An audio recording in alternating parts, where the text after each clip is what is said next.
Nasa Rizal Park ngayon sa Maynila ang mga booth mula sa iba't ibang ahensya ng gobyerno para sa pangpamahalaang programa at serbisyo. Kabilang ito sa mga pre-program activity sa pagdiriwang ng Araw ng Kalayaan ng Pilipinas sa Miyerkules.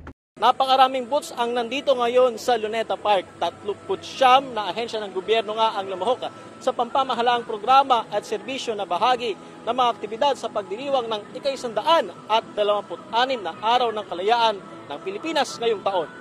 Binuksan ito ngayong Lunes sa pangunguna ng MMDA, DTI, National Historical Commission of the Philippines at Civil Service Commission. Layo nitong ilapit sa publiko ang mga serbisyo ng pamahalaan at maging one-stop shop sa lahat.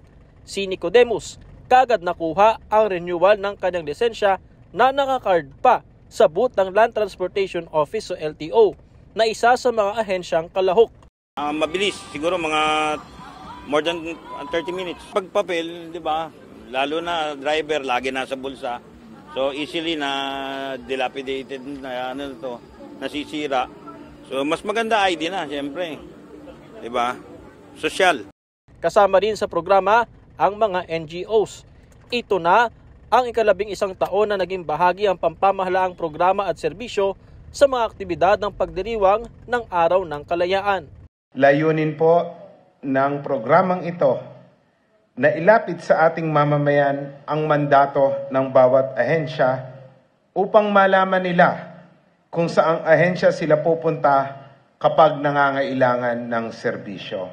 This activity serves as a platform for government agencies, instrumentalities, and participating private institutions to showcase their services, initiatives, and accomplishments to the public.